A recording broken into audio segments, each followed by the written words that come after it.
Hello, I'm Brian Martin, and I want to welcome you to another episode of What Was Jesus Thinking?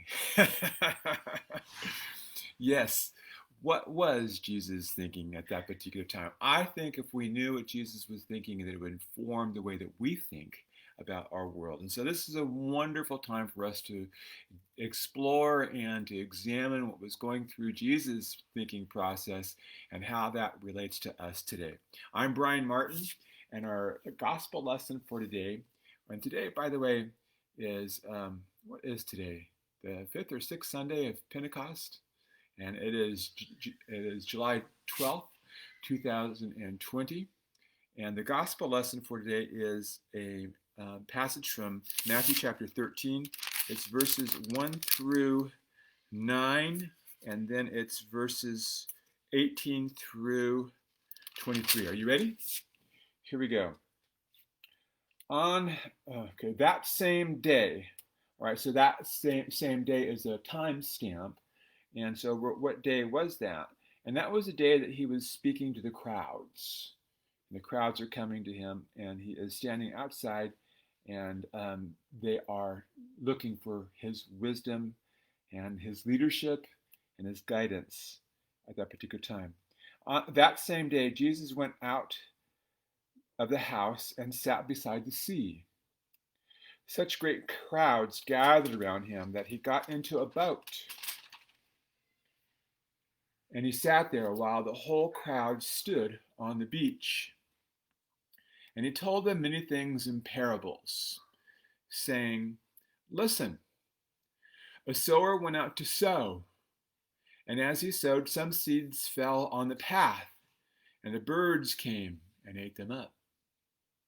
Other seeds fell on the rocky ground, where they didn't have much soil, and they sprang up quickly, since they had no depth of soil. But when the sun rose, they were scorched, and since they had no roots, they withered away. Another seed fell among thorns, and the thorns grew up and choked them. Other seeds fell on the good soil and brought forth grain, some 100-fold, some 60-fold, some 30-fold. Let anyone with ears listen." The story goes on. The parable of the sower explained. Hear then the parable of the sower. When anyone hears the word of the kingdom and does not understand it, the evil one comes and snatches away what is sown in the heart. This is what was sown on the path. As for what was sown on the rocky ground, this is the one who hears the word and immediately receives it with joy. Yet such a person has no root, but endures only for a while. And when trouble or persecution arise on account of that word, that person immediately falls away. As for what was sown among the thorns, this is the one who hears the word, but the cares of the world and the lure of wealth choke the word, and it yields nothing. But as for what was sown on the good soil, this is the one who hears the word of God and understands it, who indeed bears fruit and yields, in one case 100-fold, in another 60, and another 30. So here Jesus seems to describe what's going on in the world as far as how people are receiving the word of the kingdom. That was his speech, his communication with the people around him. And he divides them up into 3 or 4 different kinds of people. There's the ones who drift away. Actually, there's 2 kinds, isn't there? There's the kinds that drift away for one reason or another, and then there's the kind that plant and their roots grow and they accept it, and then they yield a harvest. And notice among those who yield the harvest, there are different kinds also.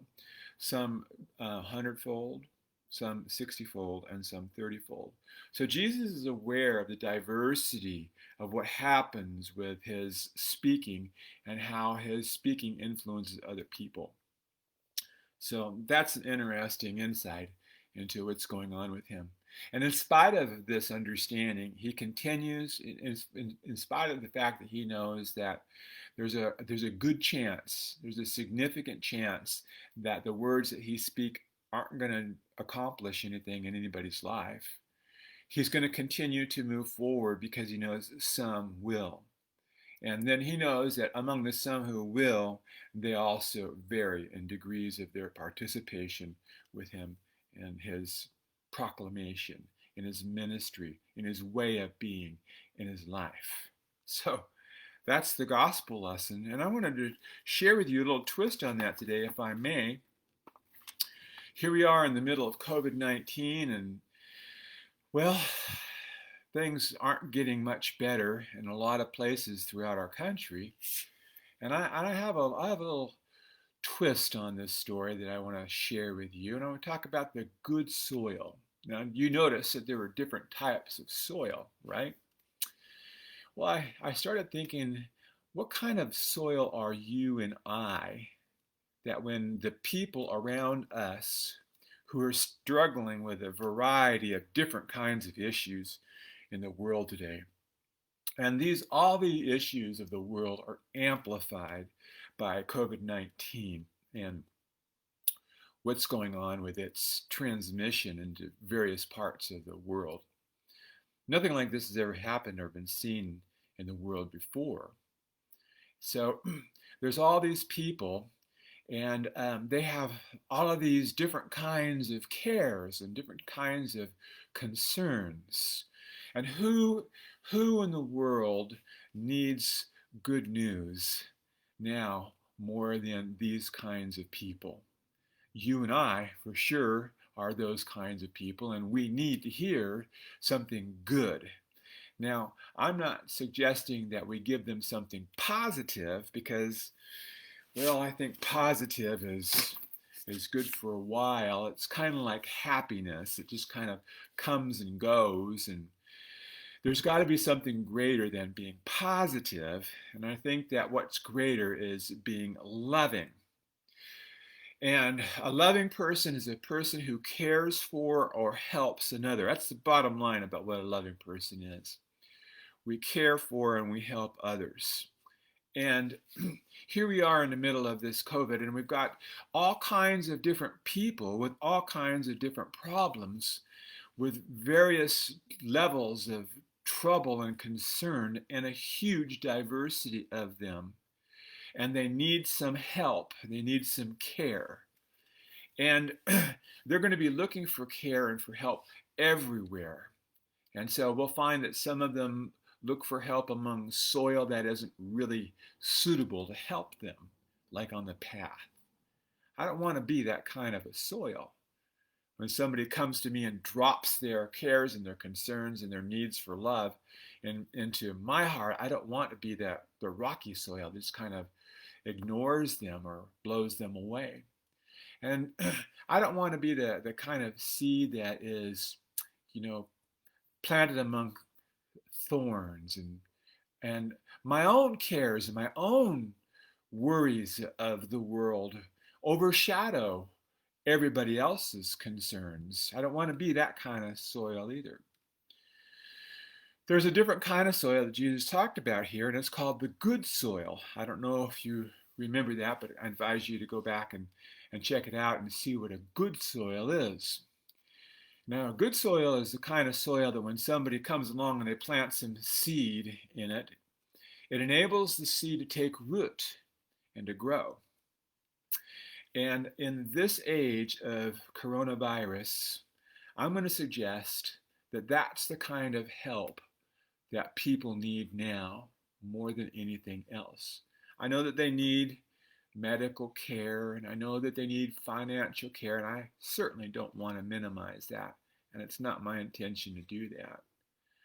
We may be able to help them to get medical assistance, and we may be able to help them with financial needs. But the kind of help that people need the most is the caring, and it's the love. And man, with so many distractions right now, it's easy to be the kind of soil when people come and drop their cares and worries into our life. It's really easy to be the rocky soil, the path, or the soil that has lots of weeds in it. And we can't receive the cares and the concerns and the needs of the people of the world around us. And it's another thing to remain being good soil. And a good soil is a kind and a loving heart that's concerned about everyone and every situation and does everything that they can in their power to use their own gifts and their skills and their talents and their tools to help and to care for others. Now, I don't know what your gifts and your skills and your talents and your tools are. Maybe you are a healthcare professional and you are on the front line. Maybe you are working in a grocery store and subjecting yourself to the possibility of being exposed by the number of people that come through the checkout stand. Or maybe you are a first responder. Maybe you're just a neighbor next door, though. Maybe you're just a friend who heard about someone's needs and concerns. Maybe you're like me and your gift is just to be able to love and to care someone by offering them some inspiration, some hope, some faith, and some care and some love. For me, this passage is a wake-up call for us to be sensitive to our own ability and our need to care for and to love other people, and to be aware of the fact that wherever we go, we're always going to be exposed to people who need to plant some seed of hope somewhere that they can make their way through this difficult time, whatever their difficult time may be. I believe this is going to pass. I think it will. Might take a lot longer. I hope it's a lot shorter. But it's going to be a long time where people are going to be needing lots of care and lots of love. And I hope that you and I are the good soil that can support the cares, the worries, the hurt, and the needs of the people around us. Let's open up our hearts and let's be caring and loving, and let's do everything we can during this time to support, to nurture, to care for, and to love everyone around us. Dirt or good soil? Which do you want to be? Dirt or good soil? God bless you. I hope you have a blessed day today. My name is Brian Martin, and thank you for spending a few minutes with me as we discover and learn what was Jesus thinking and do some thinking of our own about it. God bless you. Have a great day. Bye-bye.